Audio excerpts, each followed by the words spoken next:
जब इजराइल गजा में हमास से बरसरे पैकार है तो एक नया महाज दूर यमन से खुलता दिखाई दे रहा है।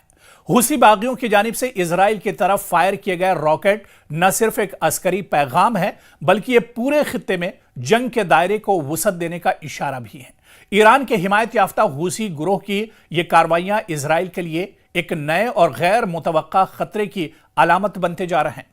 सवाल यह है कि यमन के हुसी इजराइल की जंग में क्यों कूद पड़े और इसका खित्ते की सलामती पर क्या कुछ असर पड़ेगा। आज इस एक्सप्लेनर में इसी को हम समझने की कोशिश करेंगे। और इसके अलावा आपको बता दें कि जुमे को यानी हालिया जुमे को इजराइल के कई इलाकों में सायरन बजने के बाद इजरायली फौज ने ऐलान किया कि यमन से एक मिसाइल दागा गया है और दिफाई निजाम ने इसे रोकने की कोशिश की है।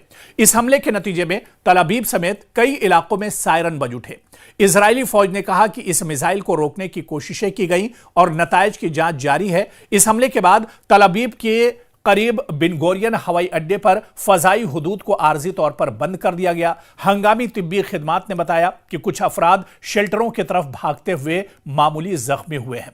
आप देखिए कि लगातार हुसियों की तरफ से इजराइल पर इस तरह के हमले किए जाते हैं और अब जिस तरह से ईरान और इजराइल की जंग के बाद हुसी भी पूरी ताकत के साथ एक तरह से इजराइल पर हमले कर रहे हैं और रुक रुक कर कुछ कुछ दिनों के वक्फे के बाद इस तरह के हमले होते रहते हैं। कभी आईडीएफ के काफिले पर हमला होता है, कभी इजराइल के किसी शहर पर हुसियों का मिसाइल जाकर गिरता है। और अब आप देखिए कि इन हुसियों के इन हमलों की नौयत भी बदल गई है और हुसी अब बैलिस्टिक मिसाइल का इस्तेमाल कर रहे हैं, हुसी अब रॉकेटों का इस्तेमाल कर रहे हैं और ये मिसाइल ऐसे होते हैं जिसे इजराइल का एयर डिफेंस सिस्टम भी नहीं रोक पाता है। आप देखिए कि जुमे के रोज जैसे ही यमन की तरफ से एक मिसाइल दागा गया उसके बाद तल अवीव समेत इजराइल के कई शहरों में लगातार सायरन बजने लगे। लोग हवा से बाख्ता होकर एक तरह से भागने लगे। लोग जो शेल्टर बनाए गए हैं, जो जमीन के अंदर गुफाएं बनाई गई हैं, जो शेल्टर बनाए गए हैं, उसमें लोग एक तरह से छुपते हुए नजर आए।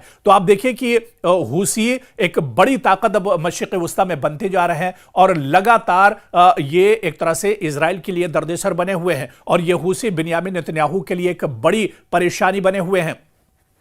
पिछले कुछ दिनों में आप देखिए कि पिछले कुछ दिनों की अगर हम बात करें तो इस तरह के मुताद्दिद हमले हुसी इजराइल पर कर चुके हैं। इजराइल के चाहे बिन गोरियन एयरपोर्ट की बात करें, तल अवीव के बंदरगाह की बात करें, हैफा की बात करें, ये वो शहर हैं जो हुसियों के निशाने पर एक तरह से रहते हैं। इसके अलावा हुसियों को समंदर का भी लड़ाका कहा जाता है और बहरे अहमर में भी हुसी बहुत ताकतवर माने जाते हैं।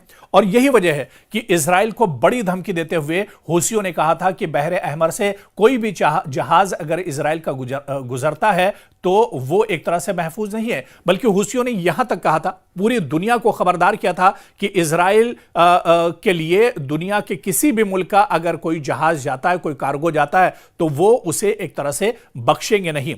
आप देखिए कि जब से 7 अक्टूबर के बाद जब हमास और इजराइल के दरमियान जंग शुरू हुई उसके बाद से ही हुसी लगातार इजराइल को पूरी ताकत के साथ निशाना बना रहे हैं। इजराइल पर लगातार इस तरह के हमले किए जा रहे हैं और कुछ कुछ वक्फे के बाद आप देखिए कि हुसियों की तरफ से इस तरह के हमले किए जाते हैं। कभी हुसी घात लगाकर हमले करते हैं, कभी गोरिल्ला हमला किया जाता है, कभी इन पर मिसाइल हमला किया जाता है और कभी रॉकेट हमला किया जाता है। तो इजराइल बुरी तरह से एक तरह से फंसा हुआ है, इजराइल परेशान है। पिछले कुछ हमलों की अगर हम बात करें तो आप देखिए कि नवंबर दिसंबर 2023 में और इसके अलावा फरवरी 2024 की इसका आगाज नवंबर 2023 में हुआ जब हुसियों ने एलात किस्म तो मिसाइल और ड्रोन दागे जो इजरायली दिफाई निजाम खुसूसन एरो पैट्रियट के जरिए रोके गए थे। लेकिन इसके अलावा आप देखिए कि 1 और 2 फरवरी 2024 हुसियों ने जुनूबी इजराइल की जानिब बैलिस्टिक मिसाइल दागे जो रेड सी के ऊपर एरो निजाम से रोके गए। 18 मार्च 2024 एक क्रूज मिसाइल इजरायली हुदूद के बाहर एलात के नजदीक जाकर गिरा और यह पहला वाकया था जब हुसी मिसाइल इजरायली सरजमीन के करीब पहुंचा था। इसके अलावा जुलाई 2024 जुलाई से दिसंबर के बीच में देखिए 8 जुलाई 2024 हुसियों ने दावा किया कि उन्होंने एलात पर ड्रोन हमला किया है। ताहम इजरायली फजाइया ने मुमकिन खतरात और हदफ को अपने यहां जाने से पहले ही एक तरह से रोकने का दावा किया था। इसके अलावा आप देखिए कि 14 से 19 जुलाई 2024 के दरमियान भी इसी तरह का एक हमला किया गया था। तो इस तरह के लगातार हमले हूसी इजराइल पर करते रहे हैं और इजराइल को परेशानियों का सामना करना पड़ा है। और पिछला हमला जो जुमे को हमला किया गया है, इस हमले ने एक बार फिर से इजराइल की परेशानियां बढ़ा दी हैं। और आप देखिए कि किस तरह से लोग परेशान हो गए, किस तरह से सायरन बजने लगे, तल अवीव के अंदर एक तरह से हलचल सी मच गई और लोग जो जेर जमीन शेल्टर है वहां पर जाकर एक तरह से पनाह लेने पर मजबूर हो गए। और कहीं ना कहीं यह हूसी आप देखिए कि 7 अक्टूबर के बाद जब हमास और इजराइल के दरमियान जंग छिड़ी थी, उसके बाद से ही लगातार इजराइल पर इस तरह के हमले कर रहे हैं। और उसके बाद आप मशरिक़ वस्ता में देखिए कि जब ईरान और इजराइल के दरमियान जंग छिड़ी, उस जंग के बाद यह कहा जा रहा है, जो एक्सपर्ट्स बताते हैं कि इस जंग के दरमियान हूसी और ज्यादा मजबूत हो गए हैं और हूसियों को कहीं ना कहीं ईरान की पुष्टपनाही भी हासिल है, यमन की पुष्टपनाही भी हासिल है और ये हूसी अब पहले से ज्यादा मजबूत हो गए हैं।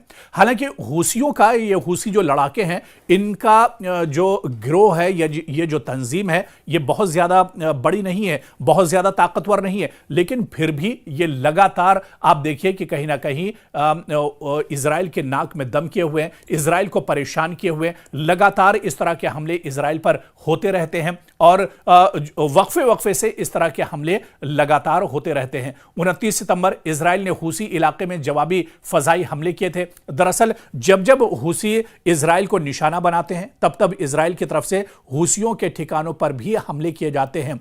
लेकिन आप देखिए कि इन हमलों का कोई असर हूसी पर नहीं होता है, क्योंकि इजराइल लगातार हूसियों को कमजोर करने के लिए लगातार आप देखिए कि इस तरह के हमले करते हैं। लेकिन हूसी उसके बाद फिर कहीं ना कहीं एक तरह से उठ खड़े होते हैं और उसका पूरा जवाब एक तरह से अपने मिसाइल के जरिए से देते हैं। अच्छा, अब ये जो तस्वीर है, ये सूरत हाल इस वजह से भी अब ज्यादा तशवीशनाक इजराइल के लिए हो गई है कि ये हूसियों के पास लेटेस्ट हथियार है। ये हूसी अब बैलिस्टिक मिसाइल का एक तरह से इस्तेमाल कर रहे हैं और बैलिस्टिक मिसाइल जब इजराइल पर जाकर गिरता है, इजराइल के किसी शहर पर अटैक होता है, IDF पर अटैक होता है, तो ऐसे में उसकी परेशानियां और ज्यादा बढ़ गई हैं, क्योंकि हूसी अब पहले से ज्यादा मजबूत हो गए हैं और हूसियों ने मुसलसल हमले किए हैं। चाहे बिन गुरियन एयरपोर्ट की बात करें और हाइफा इलाकों पर मिसाइल की बात करें, इजराइल दिफा ने उन्हें रोकने की कोशिश की है।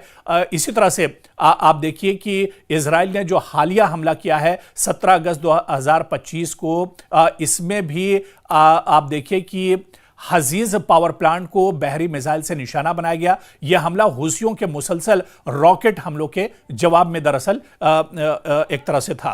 तो यह बताता है कि हूसी तंजीम ने अक्टूबर 2023 से अब तक मुतवातिर हमले किए हैं। मिसाइल, ड्रोन, क्रूज और हाइपरसोनिक मिसाइल इसमें शामिल हैं, जिससे खित्ते में कशीदगी में लगातार इजाफा हो रहा है और आने वाले दिनों में कहीं ना कहीं एक बड़ा चैलेंज इजराइल के लिए बन सकते हैं।